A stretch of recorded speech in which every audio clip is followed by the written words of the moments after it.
বন্ধুরা, আজকের ভিডিওতে দক্ষিণ কোরিয়ার জানা ও অজানা তথ্য নিয়ে বিস্তারিত আলোচনা করব।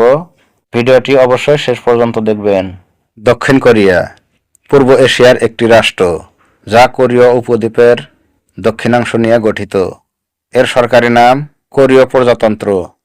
দক্ষিণ কোরিয়ার উত্তরে উত্তর কোরিয়া, পূর্বে পূর্ব সমুদ্র, দক্ষিণে ও দক্ষিণ পূর্বে কোরিয়া প্রণালী, যা জাপান থেকে দেশটিকে পৃথক করেছে, এবং পশ্চিমে পিত সাগর।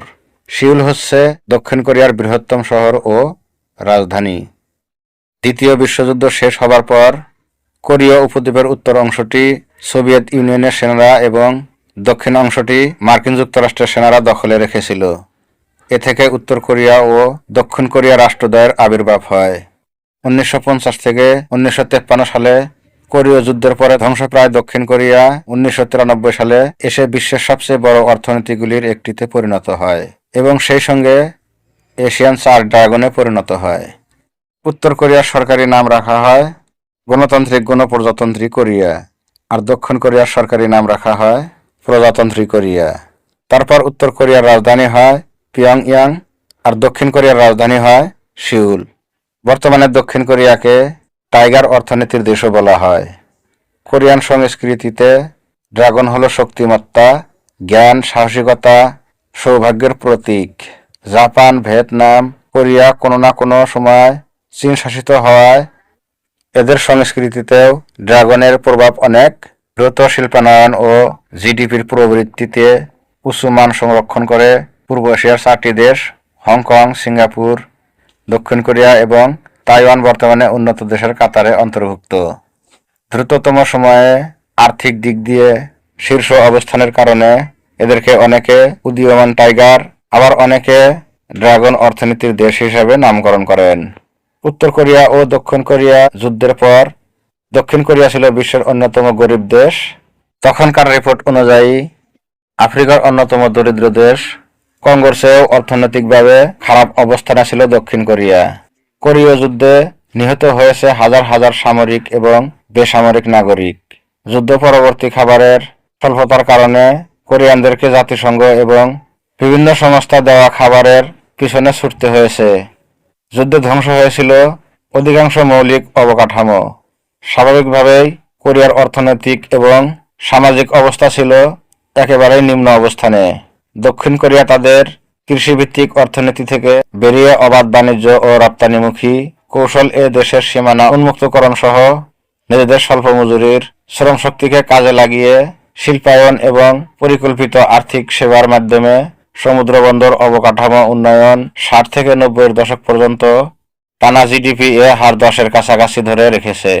দক্ষ এবং শিক্ষিত মানব সম্পদের সাথে সাথে সফটওয়্যার, রোবোটিক্স, ইলেকট্রনিক্স, যন্ত্রপাতি, পরবর্তী প্রযুক্তিগত উন্নয়ন, উৎকর্ষতা এবং রপ্তানিমুখী কৌশল দক্ষিণ কোরিয়ার অর্থনীতিকে মজবুত ভিতের উপর দাঁড় করিয়েছে।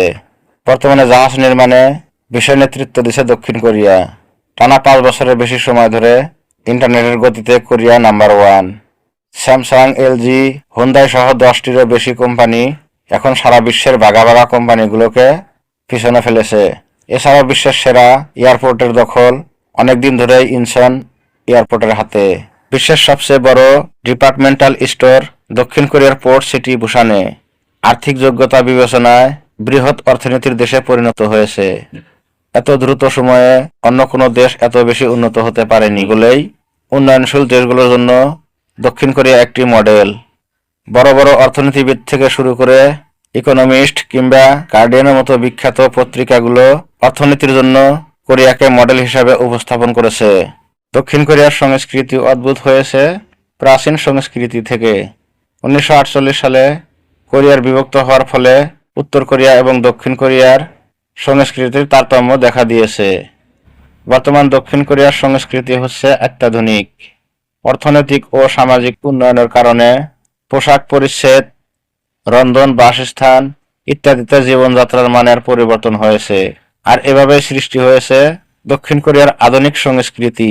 কোরিয়া সংস্কৃতি এশিয়া ও বিশ্বে জনপ্রিয় হয়েছে বলে একে বলা হয় কোরীয় ঢেউ।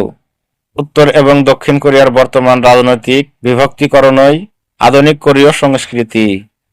তথাপি উভয় রাষ্ট্রের 5000 বছরের ইতিহাস এবং বিশ্বের প্রাচীন ইতিহাসের মধ্যে অন্যতম।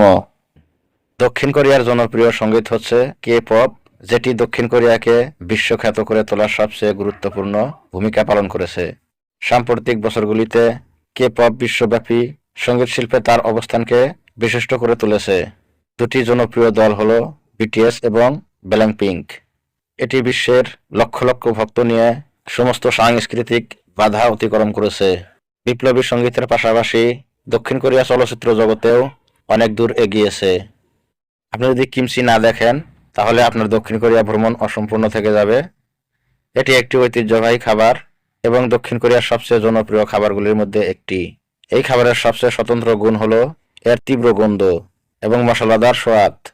এটি মূলা এবং বাঁধাকপির মতো গাঁজানো সবজি দিয়ে তৈরি করা হয়, যার মধ্যে মরিচের গুঁড়ো, আদা, রসুন, লাল মরিচ এবং একটি বিশেষ মাছের সস থাকে।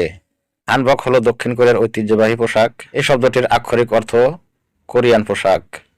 20 শতাব্দী পর্যন্ত পশ্চিমা ফ্যাশন প্রকাশের আগে কোরিয়ান সমাজে হানবক পরা হতো। এটি একটি উঁচু কোমরযুক্ত লম্বা স্কার্ট সীমা। বন্ধুরা, এই ছিল দক্ষিণ কোরিয়ার জানা ও অজানা তথ্য। বন্ধুরা, শেষে একটি কথাই বলবো, ভিডিওটি যদি ভালো লেগে থাকে লাইক, শেয়ার, কমেন্ট করতে ভুলবেন না। আর আপনি যদি আমাদের চ্যানেলে নতুন হয়ে থাকেন, চ্যানেলটিকে অবশ্যই সাবস্ক্রাইব করে রাখবেন। আবার দেখা হবে অন্য কোনো ভিডিও নিয়ে। ভালো থাকবেন, সুস্থ থাকবেন।